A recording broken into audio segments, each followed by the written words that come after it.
Ben for his great talk. So I'm going to take advantage that I'm the chair to ask the first question. First, it was kind of a clarification about the model. So you said that you know the size. So the size of the job is the time that will take it just one core, right? Yeah. But at the same time, you have this Markov chain of phases. So do you kind of know in advance if you're in one phase, how long it will take until the end? Yeah, so good question. So we consider different cases in the paper. So the case where we can say for sure that IF is optimal is the case where basically the scheduler has no information besides the current phase of the job, right? So this would be, I don't know, I don't have so much information about the queries that come in. Maybe I haven't had time to profile them before they come into the system, but just the way systems are built, you can generally tell whether you're in an elastic or inelastic phase, and the next phase will be determined according to this Markov chain. However, there are other cases, such as sort of databases where I'm processing a smaller set of queries. Maybe I've had time to do some profiling of the queries that I expect to be common in the system, where I will have more information about the phase structure of jobs, and I'll have better predictions about the sizes of each phase. So we just wanted to make the point that if you're in the low information setting, we can actually show that IF is optimal.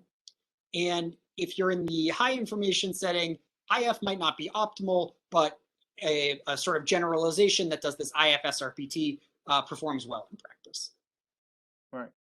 Okay, so that comes to my follow-up question is that in this model, you said that you always complete coming from an inelastic phase and never from an elastic, right? And that going kind of favoring inelastic jobs in inelastic phases was, as you said, it was very good, especially when you only know about the current phase. So it seems like if you're in the elastic phase, you still have to go to in elastic. So in average, you still have more time to go. So this seems a little bit connected to doing some sort of shortest expected remaining precision time. Is this kind of the case?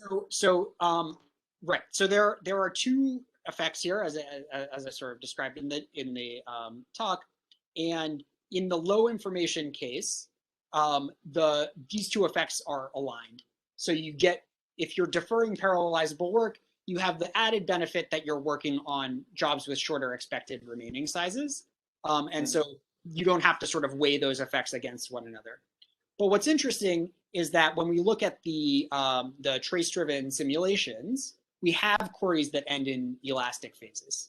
And still, this effect of deferring parallelizable work ends up being the dominant effect that sort of causes these IF policies to outperform their competitors. Thanks. Okay, so is there any other question from the audience? Just unmute yourself if you have a question.